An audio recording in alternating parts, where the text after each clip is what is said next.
In 1990, NASA launched the Hubble Space Telescope. It's one of the largest, most powerful telescope ever launched. It's able to see some of the faintest, most distant and most energetic things in the universe. But it's also able to see things really close to home, such as planets in our solar system. On the 24th of May 2015, Hubble will be 25 years old.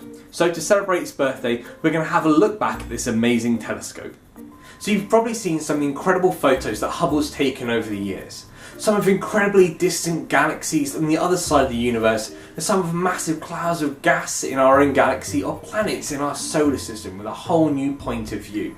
But how does Hubble take these incredible images? Well, it's all to do with Hubble's design.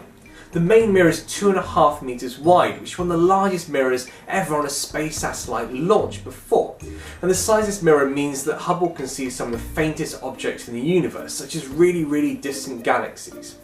It's also outside the Earth's atmosphere. This means it doesn't have to deal with the problems the atmosphere causes when it reduces some of the quality of images taken. And it's these two factors that make Hubble really powerful.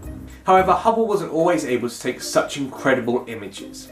The mirrors on a telescope have to be a very precise shape.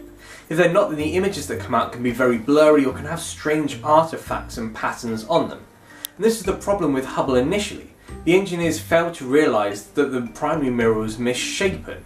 So what happened was all the images that came out of Hubble in the first few years were all very blurry and weren't able to get much good science out of them.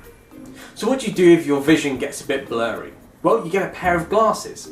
This is essentially what Hubble had to do. Scientists analysed how the mirror was misshapen, designed some new optical components to fix the problem of the mirror being misshapen.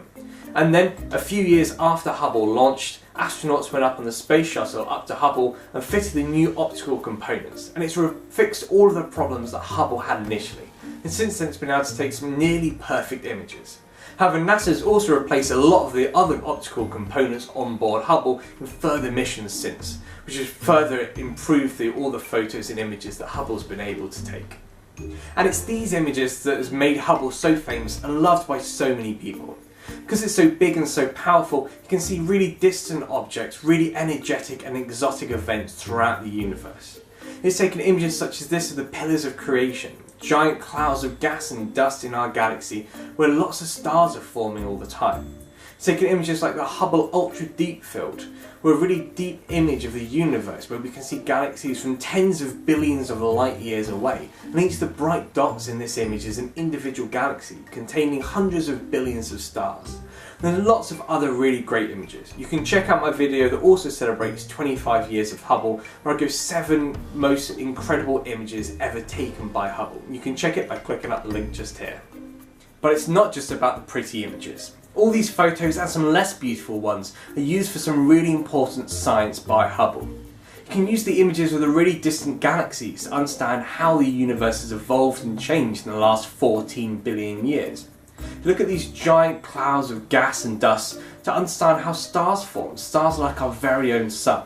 You can look at supernova remnants to understand these really explosive events where stars reach the end of their life. So while Hubble does take some really beautiful photos, it's fundamentally doing some really important, vital and cutting edge science underneath all this.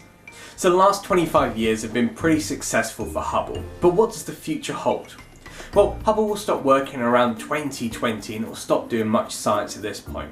Because it's in a low Earth orbit as well, what will happen is the orbit will eventually deteriorate and Hubble will crash back down to Earth after entering the Earth's atmosphere in around 2030 to 2040. However, it's likely that NASA will go up to Hubble before then and collect it from space to avoid any problems as Hubble re-enters the atmosphere and any damage it could cause as it crashes back down to Earth.